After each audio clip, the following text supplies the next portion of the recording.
Hey there, it's Melanie from Chasing Fi, and today we are going to talk about a few things that are not so passive about passive income streams. Creating a number of income streams that are not connected to a traditional job is something I've been working on for the past 2 years.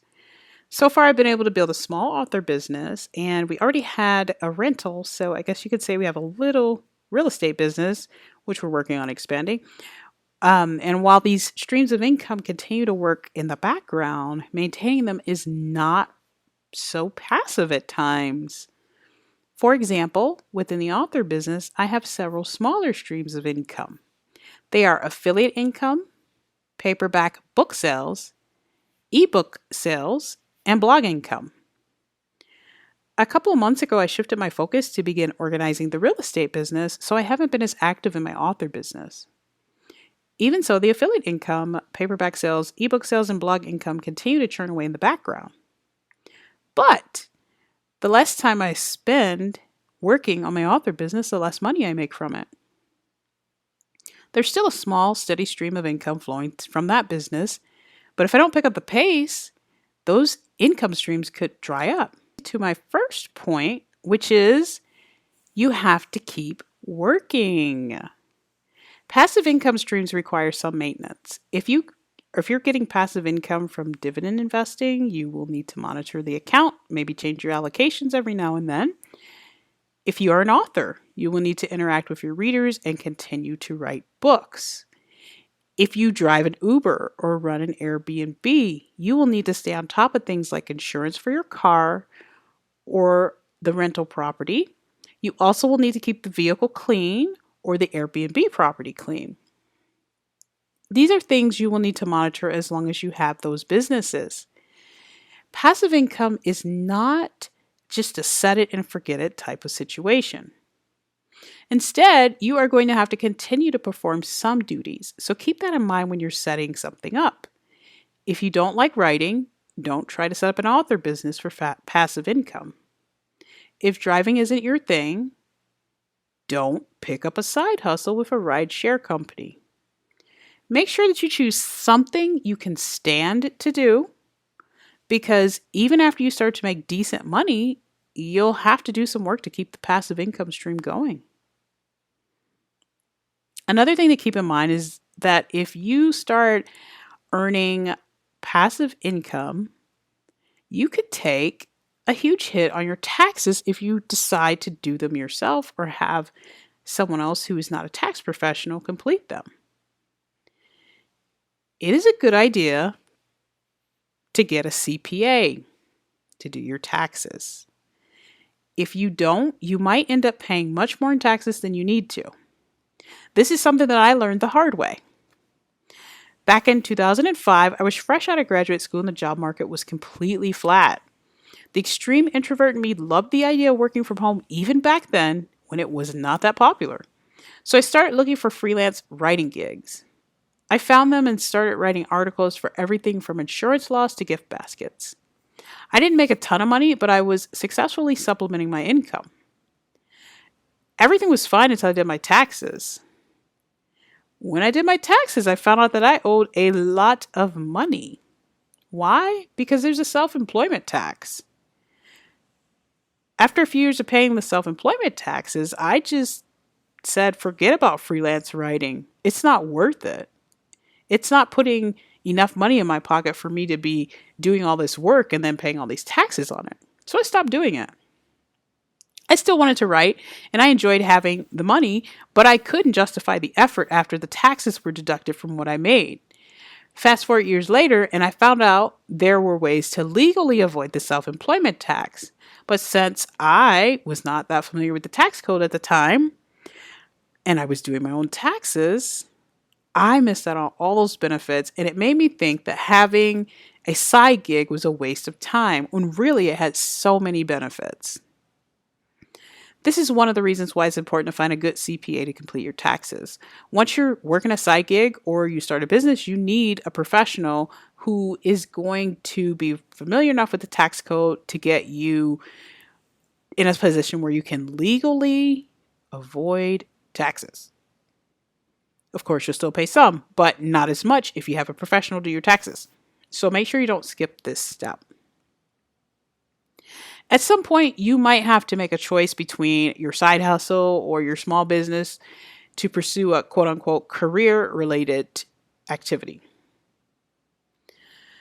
This is something that I think stops a lot of people from pursuing their dreams, also just their business ideas. It stops them.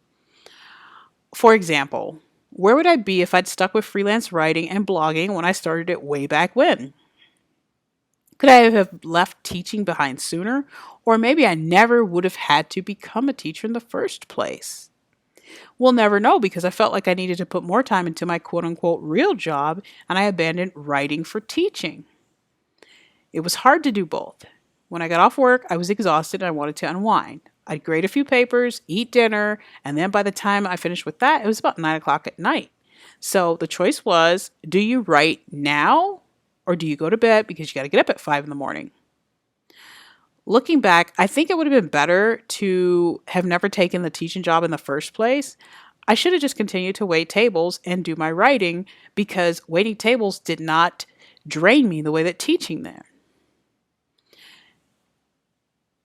Whenever I was asked to take on a leadership role at work, I accepted because I thought that would lead to more money. Unfortunately, in education, more responsibility doesn't always lead to more money. In fact, the more you do, the less you make because your time is taken up by the new task, but your salary stays the same. Great appraisals and five-star employment reviews don't equate to more earnings. But I kept working harder and harder. One day my husband said, "You work 3 times as hard as I do, but you make 3 times less than what I make. Why don't you quit and pursue your dream?" At first I was thinking, I have to work hard and try to advance in this teaching career. But eventually I realized that I was never going to get ahead in education, so I quit and I shifted my focus back to writing. Now, it wasn't just because I was in education that I was never going to get ahead. I was starting to see that working a job just was not going to be fulfilling for me. So I just needed to pursue my dream. Now, I feel like the whole world is open up to me. Writing is one step in one business that I have, but now I'm working on creating an empire because I'm not totally exhausted. I have time to think. My mind is just going in all these different directions that it just couldn't do that when I was teaching. None of that would have been possible if I had continued to chase day job objectives. Creating streams of passive income that are not tied to a job is super important. I've focused on it for the past 2 years because I finally realized that working a job and bringing in income from a job is not ideal. Income from a job is taxed higher than all other income. So that's not where I want to be bringing in the majority of my money. So keep that in mind if you come to a point where you have to choose between the side gig that might turn into your full-time business and the quote unquote career where you work for someone else. One of the hardest things about building passive income streams is that you have to recognize that it will take time. When people talk about passive income, they often neglect to mention that they had to work hard to get to the point where they made a significant amount. This is why scams are so popular. People want the get rich quick strategy. They want money fast and in a hurry. And while some people hit it big early on, most people will have to work for some time before they see a return. This is what's hard about building passive income streams. You see other people out there making tons of money, and you think, well, when is that going to happen for me? But it's important to fight that impulse and not compare yourself to people who have worked for years to build their passive income streams. Of course, they're further along in the process. But instead of making a comparison, study what they've done and learn lessons from their successes and failures. Another point that I think a lot of people miss is that it's okay to start small. You don't need a business plan, thousands of dollars to invest, and tons of equipment on day one. When I first started publishing books, I had no idea what I was doing. I had to spend hours learning the ropes and listening to people who had already published novels. Most of this information was available and free through Writing Podcast. Some of the information was helpful, while other tips just didn't fit. But initially, I started off small because I wasn't sure if I was going to enjoy the business side of writing. Would it simply turn into a hobby or something more? I wasn't sure. So I took my time building up to more expensive promotions and more expensive editors and software that cost a lot more than I was willing to spend in the beginning.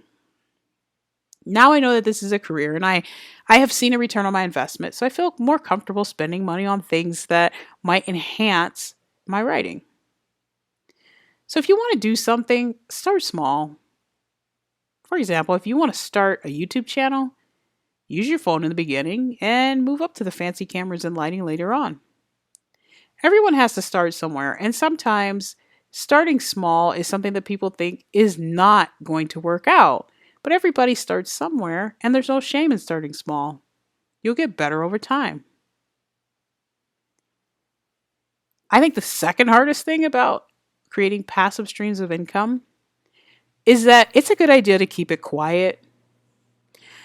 When you're working in the background and you're creating something new, it's hard to not tell people what you're up to. But when you do start to tell your friends and family, you might not get a favorable response. I know it never fails in my life. Whenever I start something new, there are people in my life that I love and love me that don't think it's a good idea. Sometimes the concerns are genuine and reasonable, but other times people are just projecting their fears onto me. Risk taking is something that I have gotten very comfortable with over the years. Everything has a risk, and if you never move beyond your comfort zone, you won't progress. So when you're first starting off, it can be a good idea to keep things quiet. Not everyone needs to know about your new endeavor immediately. Instead of sharing that you've started something new, focus your energy on getting the new concept off the ground. Once you're comfortable and sure it's something you want to do, you can start sharing more about your new venture. With that said, even after you are doing well with your new gig, it's not vital that you tell everyone you know. There are a few reasons why you might not want to share too much with the people in your life. For example, back in 2007, I published a book of poetry. I did it because I wanted to see some type of success in my writing. I was frustrated. I couldn't find a full-time job outside of the restaurant I was working at, and I just wanted something good about my writing to be out in the world. So I published this book of poetry. I only sold it to people that I knew, and everybody told me how great it was.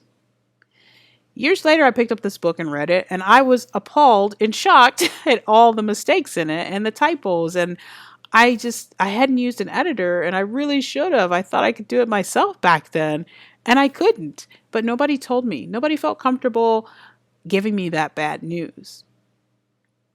So sometimes you want to keep your little circle in the dark, because people might feel pressure to buy whatever you're putting out or tell you that something's good when maybe it needs some tweaking. Also, if you are building a side hustle or a business, you want customers who like what you're putting out. That means strangers who want to buy what you have without just knowing you. So maybe keep it quiet in your circle and allow for natural progression. Whatever you do, don't give up. Creating passive income streams is possible, and it's absolutely something that can help increase your wealth. So find something you like, pursue it, and don't give up until you get to where you want to be.